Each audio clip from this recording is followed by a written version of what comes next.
Hello everyone, আসসালামু আলাইকুম। Bachelor বাসায় আপনি কি রান্না করবেন, কি খাবেন, এমন একটা দুশ্চিন্তা কিন্তু সবসময় আপনাদের থাকে।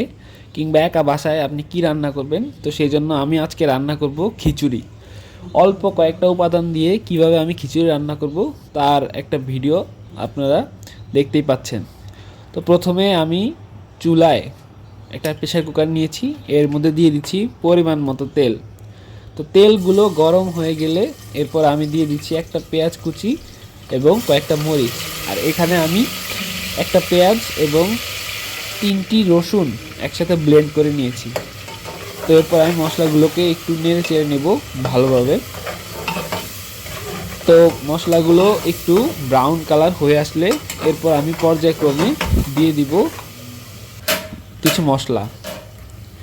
আমি প্রথমে মশলা দেওয়ার আগে এগুলো ভালোভাবে ভেজে নেব। আমি এখানে একটি টমেটো কুচি করে দিয়েছি, এটা অপশনাল। তো টমেটোর সিজন এখন প্রায় শেষ, তো আমি কিছু টমেটো কিনে আমার বাসার ফ্রিজে ডিপে সংরক্ষণ করে রেখেছি। তো আমি ওখান থেকে নিয়ে টমেটোগুলো দিয়েছি। দেখতেই পাচ্ছেন টমেটোটা কিন্তু একদম বরফ বরফ ছিল, কারণ আমি এটা ডিপ থেকে নিয়েছি। এবার আমি দিয়ে দিচ্ছি লবণ। আমি আজকে 4 জনের জন্য খিচুড়ি রান্না করব, তো সেই অনুযায়ী লবণ দিয়েছি। আর দিয়েছি 1 চা চামচ হলুদের গুঁড়ো। এরপর আমি একটু পানি দিয়ে দিলাম আর দিয়ে দিচ্ছি একটু মরিচের গুঁড়ো। আপনারা হয়তো অনেকেই জানেন বা নাও জানতে পারেন যে খিচুড়ির সাথে এগুলো কেন দিচ্ছি। এগুলো দিলে কিন্তু খিচুড়ির টেস্টটা অনেক বেড়ে যায়। আমি এরপরে একটু জিরা গুঁড়ো এবং একটু গরম মশলার গুঁড়ো দিয়ে দিয়েছি, যাতে খিচুড়ির টেস্টটা আরও বেশি হয়। আপনারা চাইলে কিন্তু টমেটোটা স্কিপ করতে পারেন, এটা কিন্তু অপশনাল ছিল, আমি দিয়েছি একটু টেস্টের জন্য। আর এবার আমি দিয়ে দিলাম চাল ও ডাল। আমি এখানে 4 জনের জন্য হাফ কেজি চাল নিয়েছি এবং 150 গ্রাম ডাল নিয়েছি। সরি 400 গ্রাম চাল ছিল আমার এখানে, আর 150 গ্রাম ছিল ডাল।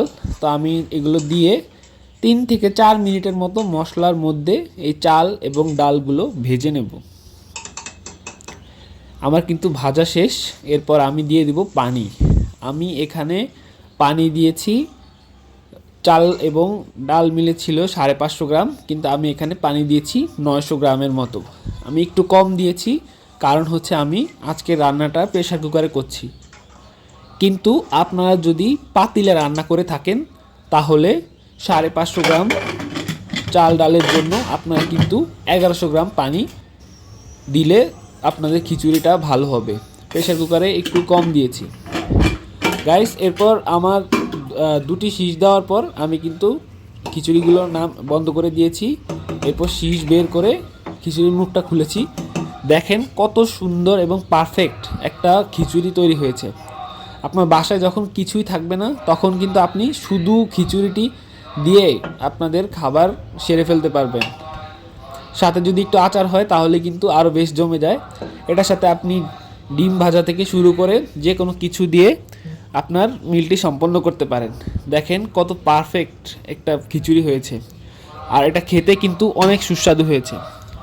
ভিডিওটি ভালো লাগলে একটি লাইক দিন আর চ্যানেলটি একটি সাবস্ক্রাইব করে দিন। ধন্যবাদ, আল্লাহ হাফেজ।